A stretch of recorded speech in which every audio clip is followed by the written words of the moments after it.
అండి, నేను మీ లక్ష్మణ్ సంతు. నేను బాగున్నాను, మీరందరూ బాగున్నారా? అందరికీ హ్యాపీ సండే అండి. ఇవి మీకు తెలిసే ఉంటాయి, పీతల గోళ్ళు. మేమైతే పీత గిట్లు అంటాం, ఒక్కొక్కరు ఒక్కొక్క నేమ్తో పిలుస్తారు. పీతలన్నీ మేము సపరేట్ చేసి కుక్ చేస్తాం. వాటి గోళ్ళు ఎక్కువగా ఉన్నాయి కదా, అందుకే వీటిని కూడా సపరేట్గా కుక్ చేసాము. మా పిల్లలకి చాలా ఇష్టం అన్నమాట ఇలా వీటిని ఫ్రై చేసి తింటే.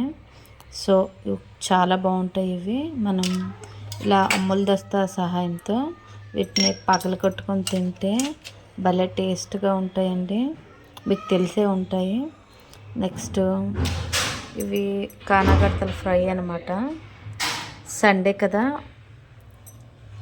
మా ఇంట్లో స్పెషల్స్ అనమాట. ఈ చారు అయితే చందువా చేపల చారు అనమాట. ఇవి చాలా కాస్ట్ అనమాట. ఈ ఫిష్ కిలో 500. చాలా బాగుంటాయి, బోనేం ఉండదు, భలే ఉంటుంది. నెక్స్ట్ ఇలా మనం చేపల పులుసులో బెండకాయ లేదా ముల్లంగి దుంపలు వేసుకుంటే చారు భలే టేస్ట్గా ఉంటుంది. ఓకే, అందరికీ హ్యాపీ సండే.